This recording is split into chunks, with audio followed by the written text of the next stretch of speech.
খুব ভালো লাগছে আলহামদুলিল্লাহ। জীবন প্রথম এই যে জাতীয় ঈদগাহে নামাজ পড়লাম, ভালো লাগলো সব মিলিয়ে। আচ্ছা পরিবার পরিজনের সাথে কেন ঈদ করা হলো না এবার?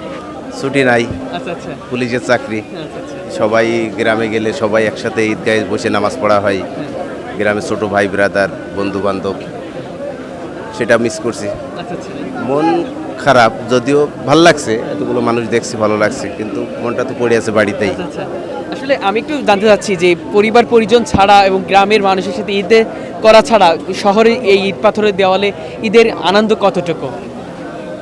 মোটেই না, বাড়ির ঈদের সাথে তো সম্ভব না। যতই যাই করি, যতই ঘুরি, বাড়ির ঈদের যে আনন্দ, এই যে বাড়ি যাবো, আত্মীয় স্বজন, বাচ্চা কাচ্চা সবার সাথে একসাথে ঈদ করা, সেটাকে তো মিস করছি।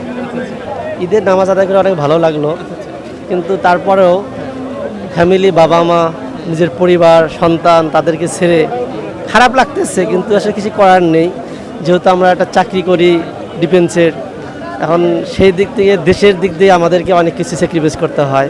এখন আসলে আল্লাহ তাআলা আমাদেরকে আসলে এটা রিজিকে রেখেছিল, এই পরিপ্রেক্ষিতে আমরা এখন বর্তমান ঢাকা শহরে আছি, নিজের গ্রামে ঈদ করে যাইতে পারিনি। অবশ্যই আল্লাহকে হাজার শুকরিয়া আদায় করি যে আল্লাহ তাআলা আমাকে এখনও এই ঈদের নামাজ পড়ার মতো অভিজ্ঞান করেছে, এই জন্য আল্লাহর কাছে হাজার শুকরিয়া আদায় করছি। তারপরেও এই তো ইয়ার ভিতরেও যে এই যে নামাজটা পড়তে পারলাম, ছুটি নাই, ডিউটি আছে অবশ্যই, 2টার সময় আবার ডিউটি শুরু করব। যাক আলহামদুলিল্লাহ, ঈদের নামাজটা পড়তে পারছি, আল্লাহর কাছে হাজার শুকরিয়া। ঈদ মোবারক। একটি সর্বোচ্চ মর্যাদা সম্পন্ন পরিবারের পূর্ণাঙ্গ স্মৃতিচারণই হলো হজ এবং কোরবানি। আমাদের পরিবার হজরত ইব্রাহিম আলাইহিস সালামের পরিবারের মতো একটি সমৃদ্ধশালী পরিবার হবে আজকের এই ঈদুল আজহার দিনে, এটাই প্রত্যাশা করি। ধন্যবাদ। দেশবাসীর জন্য কি প্রত্যাশা, দোয়া চেয়েছেন?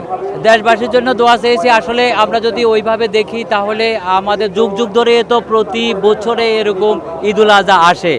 তো এই ঈদুল আজহাতে আমরা সবাই প্রত্যাশা করি যে আমরা মনের পশু কোরবানি করব, আমরা সবাই ভালো চিন্তা করব, সকলের জন্য কাজ করব, সকলের পাশে দাঁড়াবো। কিন্তু আজও তো এরকম কিছু আমাদের দেশে প্রতিফলিত হয় নাই। দুঃখজনক হলো সত্য, আমরা কখনো আমাদের এই দেশটাকে একটা সমৃদ্ধশালী দেশ হিসেবে গড়ে তুলতে পারি নাই, এবং এত বছর পরেও আমরা এখনও আমাদের দেশের সাধারণ মানুষ অনিশ্চয়তার মধ্যে ভোগে। সেই দিক থেকে আসলে অবশ্যই আশা করি আমরা যে আমাদের দেশটা অনেক ভালো হবে, সুন্দর হবে, সবাই স্বাধীনভাবে চলাফেরা করবে, সবার একটা নিরাপত্তা থাকবে। কিন্তু আসলে তো এটা প্রত্যাশা হয় নাই। প্রত্যেক বছরে এরকম কোরবানির ঈদ আসে, ঈদুল আজহা আসে, আমরা প্রত্যাশা করি হয় নাই। কিন্তু আমরা মন থেকে যদি সবাই জায়গা থেকে এরকম একটা পরিবর্তন চাই, তাহলে হয়তো বা এরকম দেশের একটা পরিবর্তন হতে পারে, আমরা সুখী সমৃদ্ধি একটা দেশ উপহার পেতে পারি।